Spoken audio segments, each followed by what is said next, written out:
কৃতজ্ঞতা জানাই বাংলার প্রিয় মুখ্যমন্ত্রী মমতা বন্দ্যোপাধ্যায়, আমাদের প্রিয় নেতা সাংসদ অভিষেক বন্দ্যোপাধ্যায় এবং মথুরাপুর লোকসভার সকল অধিবাসী বৃন্দ, যাদের আশীর্বাদে আজকের এই পবিত্র সদনে বলার সুযোগ পেয়েছি। মহোদয়, 2025-26 আর্থিক বছরে জলশক্তি মন্ত্রণালয়ের বাজেট বরাদ্দ হয়েছে 99,503 কোটি টাকা, যা গত আর্থিক বছরের ব্যয় বরাদ্দের প্রায় সমান। এই মন্ত্রণালয়ে দুটি বিভাগ রয়েছে: জল সম্পদ, নদী উন্নয়ন, গঙ্গা পুনরুজ্জীবন এবং পানীয় জল ও স্যানিটেশন বিভাগ। মহোদয়, ঘটা করে ঢাকঢোল পিটিয়ে 2019 সালে মাননীয় প্রধানমন্ত্রী জল জীবন মিশনের প্রকল্পটি শুরু করেছিলেন। তিনি বলেছিলেন, देश की 140 करोड़ जनता को गारंटी दिया जाएगा कि हर एक परिवार को 2024 तक शुद्ध पीने का पानी उपलब्ध करा जाएगा। लेकिन सर, क्या हुआ इस गारंटी का? मोदी जी ने बाकी जो गारंटी दिया, जैसा बोला गया था, हर साल 2 करोड़ नौकरी मिलेगा नौजवान को, काला धन वापस आएगा, महंगाई कम हो जाएगा, जैसे जुमला था ये भी एक जुमला था। महोदय, वास्तव सत्य हलो সরকার তার নির্দিষ্ট লক্ষ্য পূরণে আজ ব্যর্থ হয়েছে। মাননীয় অর্থমন্ত্রী এই বছর বাজেট পেশ করতে গিয়ে বলেছেন আরো অতিরিক্ত 4 বছর সময় লাগবে এই লক্ষ্যমাত্রা পূরণ করার জন্য।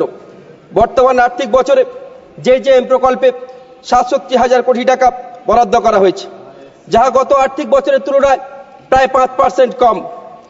এটাই সরকারের প্রতিশ্রুতি পূরণের বর্তমান বাস্তবতা। মহোদয়, এমজিএনআরজিএ, পিএমওয়াই, সর্বশিক্ষা মিশন সহ অন্যান্য প্রকল্পগুলিকে পশ্চিমবাংলার ক্ষেত্রে যেভাবে বঞ্চনার দিকে ঠেলে দেওয়া হয়েছে, ঠিক একইভাবে জেজেএম প্রকল্প বাংলার বঞ্চনার দিকে ঠেলে দেওয়া হচ্ছে।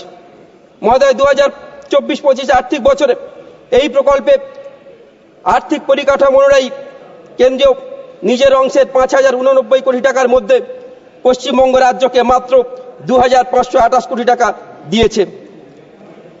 যেভাবে এমজিএনআরজি প্রকল্পের টাকা কেন্দ্র সরকার না দেওয়ার পরে বাংলার মুখ্যমন্ত্রী মমতা বন্দ্যোপাধ্যায় রাজ্যের নিজস্ব কোষাগার থেকে বাংলার জনগণকে 100 দিনের টাকা মিটিয়েছেন, যেভাবে আবাস যোজনার ঘরের টাকা আটকে দেওয়া হয়েছে কেন্দ্রীয় সরকারের পক্ষ থেকে, বাংলার প্রিয় মুখ্যমন্ত্রী তিনি বাংলার নিজস্ব কোষাগার থেকে বাংলার মানুষের জন্য ঘরের ব্যবস্থা করেছেন। ঠিক একইভাবে বাংলার প্রিয় মুখ্যমন্ত্রী মমতা বন্দ্যোপাধ্যায় এই প্রকল্পকে এগিয়ে নিয়ে যাওয়ার জন্য রাজ্যের নিজের অংশের যে 4,990 কোটি টাকার মধ্যে 4,157 কোটি টাকা এই মুহূর্তে তিনি এই প্রকল্পের জন্য খরচ করেছে। মহোদয়, এখনো পর্যন্ত 4টি রাজ্যে এই প্রকল্পের প্রায় 60% কম পরিবারকে অন্তর্ভুক্ত করা হয়েছে। স্যার, हर घर घर नल से जल का रियलिटी यही है, ग्राउंड रियलिटी यही है कि सिर्फ नल है सर, जल नहीं है। স্যার, এই মন্ত্রণালয়ে আরো একটি গুরুত্বপূর্ণ প্রকল্প যা ঘটা করে ঘোষণা করা হয়েছিল, নমামি গঙ্গে। এটা ছিল মোদী সরকারের একটি ফ্ল্যাগশিপ প্রকল্প। স্যার, क्या कहा था हमारे देश के प्रधानमंत्री ने 2014 में, मुझे तो माँ गंगा बुलाया है, लेकिन सर माँ गंगा अभी भी बुलाया है, लेकिन प्रधानमंत्री बनने के बाद लगता है उन्होंने माँ गंगा को बुला गया है। স্যার, एक কথা বলার একটাই কারণ যে নমামি গঙ্গে প্রকল্পের জন্য বাজেট বরাদ্দকৃত অর্থ 2014-15 সাল থেকে প্রতি বছরই অব্যবহৃত অবস্থায় থেকে গেছে, 2020-21 ব্যতীত। 2024-25 আর্থিক বছরে এই প্রকল্পে মাত্র 69% ব্যয় করা হয়েছে। আর এই প্রকল্পের অর্থ সরকার যখন ব্যয় করতে পারছে না, ঠিক তখনই গঙ্গা নদী সহ অন্যান্য নদীর দূষণ সর্বকালের সর্বোচ্চ রেকর্ডে পরিণত হয়েছে। সম্প্রতিকালে কুম্ভ মেলায় ন্যাশনাল গ্রিন ট্রাইব্যুনালের রিপোর্ট সরকারের নদী পরিষ্কারের লম্বা মিথ্যা দাবির স্বরূপ সমগ্র দেশের কাছে আজ উন্মোচিত হয়েছে। মাননীয় প্রধানমন্ত্রী কুম্ভ মেলা নিয়ে অনেক কথা বললেন, কিন্তু তিনি এটা বললেন না যে জল দূষণের ফলে কত মানুষের প্রাণহানি হয়েছে, কত মানুষ রোগে আক্রান্ত হয়েছে, এটাও দেশের মানুষ জানতে চায়। মহোদয়, सर, नमामि गंगे के नाम पर जो हजारों करोड़ खर्च हुई है, उसके कोई रिजल्ट नहीं दिख रहा है।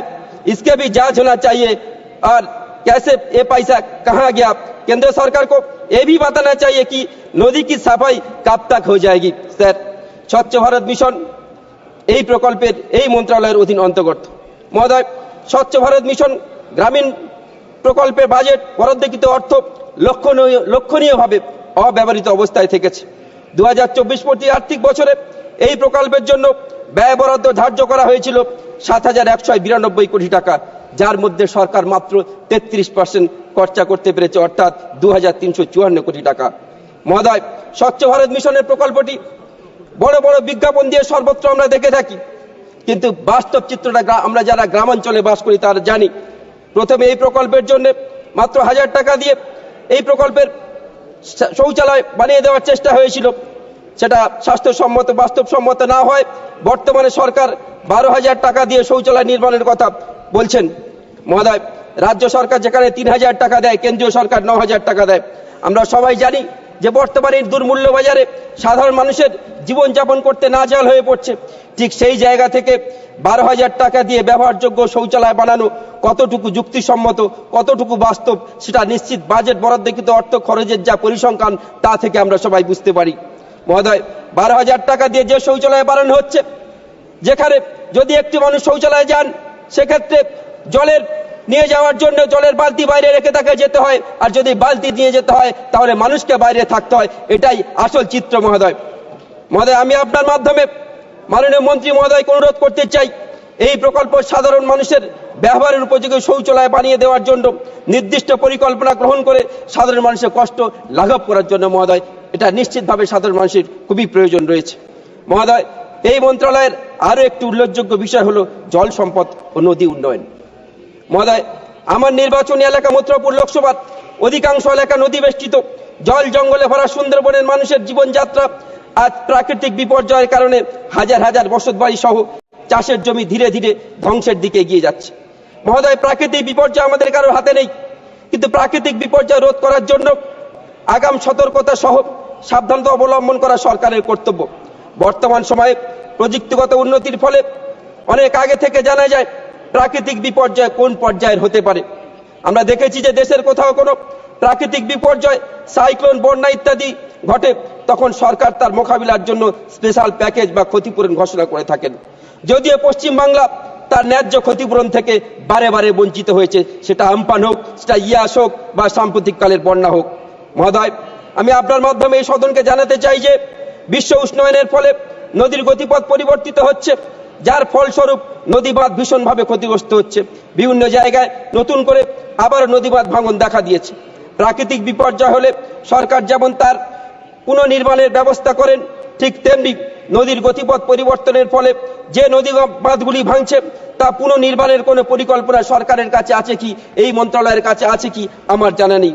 মহোদয়, যদি এই রকম কোনো পরিকল্পনা সরকারের কাছে না থেকে থাকে তাহলে যত দ্রুত সম্ভব পরিকল্পনা তৈরি করে নদীর বাঁধ রক্ষা করে উপকূলবর্তী এলাকার বাসিন্দাদের নিরাপদ আশ্রয়ের ব্যবস্থা করার জন্য অনুরোধ জানাই। মহোদয়, এ বিষয়ে উদাহরণস্বরূপ বলতে হয়, আমার নির্বাচন এলাকার পাথর প্রতিমার গোবর্ধনপুরের বিশাল নদী ভাঙন শুরু হয়েছে, যার ফলে বহু গ্রাম, কয়েকশো একর চাষের জমি নদী গর্ভে চলে যেতে বসেছে।